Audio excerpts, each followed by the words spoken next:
জনপ্ৰিয় অভিনেত্ৰী বৰষা ৰাণী বিষয়াই দিছে এটি ভাল খবৰ। জনপ্ৰিয় অভিনেত্ৰীগৰাকীয়ে নিজেই সামাজিক মাধ্যম যোগেদি জনালে সেই ভাল খবৰটো আপোনালোকক সবিশেষ জনাম আজি এই ভিডিঅ'টোৰ জৰিয়তে। গতিকে ভিডিঅ'টো অকণো স্কিপ নকৰাকৈ শেষলৈকে চাই থাকিব।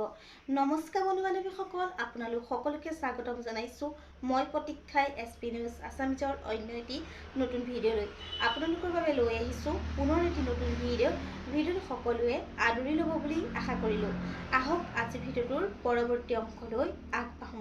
হয়, অসমৰ জনপ্ৰিয় অভিনেত্ৰী বৰষা ৰাণী বিষয়াই দিছে এটি ভাল খবৰ। এই ভাল খবৰটো তেখেতে সামাজিক মাধ্যম যোগেদি শ্বেয়াৰ কৰিছে অনুৰাগীসকলক। পোনপ্ৰথমে আমি আমাৰ চেনেলৰ তৰফৰ পৰা জনপ্ৰিয় অভিনেত্ৰী বৰষা ৰাণী বিষয়ালৈ যাচিছোঁ বহুত শুভকামনা আৰু মৰম। হয়, তেখেতে সামাজিক মাধ্যম যোগেদি জনাইছে যে তেখেতৰ দ্বাৰা অভিনীত আৰু পৰিচালিত যৌৱনে আমনি কৰে পাৰ্ট 2খন আহি আছে। 2 জানুৱাৰীৰ দিনাখনি প্ৰতিটো চিনেমা হলত চিনেমাখনে শুভমুক্তি লাভ কৰিব আৰু সকলোৱে আদৰি ল'ব। বন্ধু বান্ধৱীসকল, আজিলৈ ভিডিঅ'টো আছিল ইমানখিনিয়েই।